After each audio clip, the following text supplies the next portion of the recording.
52 సంవత్సరాల వయసులో ఒక వ్యక్తికి అంత తీవ్రమైన గుండెపోటు వచ్చిందంటే దాని వెనుక ఏదో బలమైన స్ట్రెస్కు గురైంటారు అనేదే చాలా క్లియర్గా అర్థమవుతా ఉంది.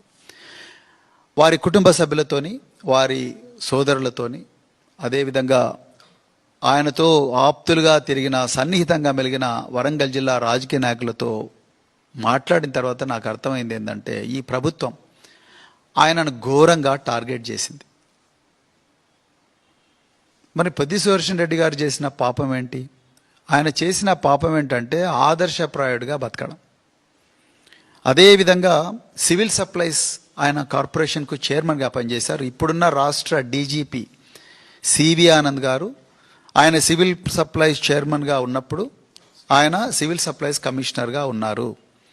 సివిల్ సప్లైస్ డిపార్ట్మెంట్లో ఏ విధంగా వేల కోట్ల రూపాయల కుంభకోణాలు జరుగుతాయని తెలుసుకొని ఆ కుంభకోణాల, ఆ సివిల్ సప్లైస్లో ఉండే ఏదైతే బియ్యము అవన్నీ కూడా రాబందుల పాలు, పందికొక్కుల పాలు కాకూడదు.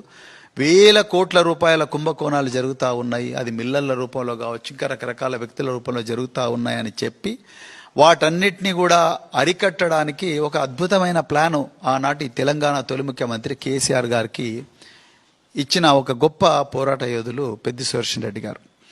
ఎప్పుడైతే కాంగ్రెస్ పార్టీ అధికారంలోకి వచ్చిందో 2023లో, ఆయన ఆల్రెడీ సివిల్ సప్లైస్ కార్పొరేషన్లో పనిచేసిన అనుభవం ఉంది కాబట్టి వెంటనే 1100 కోట్ల రూపాయల విలువైన స్కామ్ ఆయన కనుక్కోగలిగారు. ఉన్నతాధికారులకు, డీజీపీకి లెటర్ పెట్టాడు. అదేవిధంగా ప్రభుత్వానికి ఓపెన్ లెటర్ రాశారు. అదేవిధంగా ఈ తెలంగాణ భవన్ నుంచి కూడా మీడియా ద్వారా ప్రజలందరికీ కూడా ఈ స్కామ్ ఏ విధంగా జరిగిందో వివరించారు.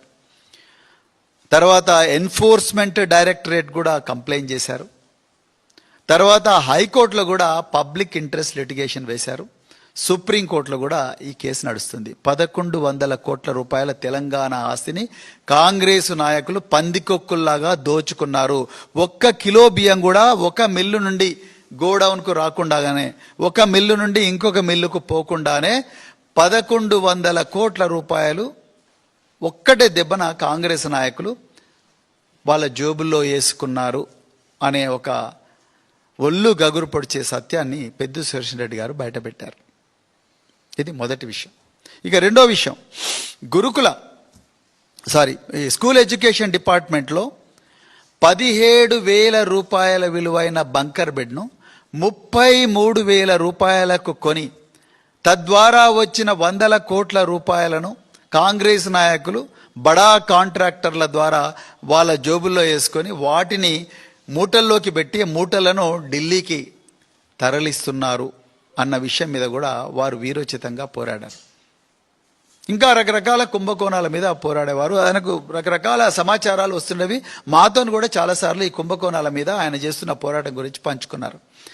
ఇది ఎప్పుడైతే మరి ఇక రేవంత్ రెడ్డికి నేను దొరికిపోతున్నాను అన్న భయం కలిగిందో కాంగ్రెస్ నాయకులకు, ముఖ్యంగా రేవంత్ రెడ్డి గారికి ఇప్పుడున్న సివిల్ సప్లైస్ డిపార్ట్మెంట్లో, అయితే అది జరిగిన వెంటనే వీళ్ళు ఏం చేశారు, ముందు ఆయన వెపన్ లైసెన్స్ రెన్యూ చేయడం లేదు. వెపన్ లైసెన్స్ ప్రతిసారి కూడా రెన్యూ చేసుకోవాలి.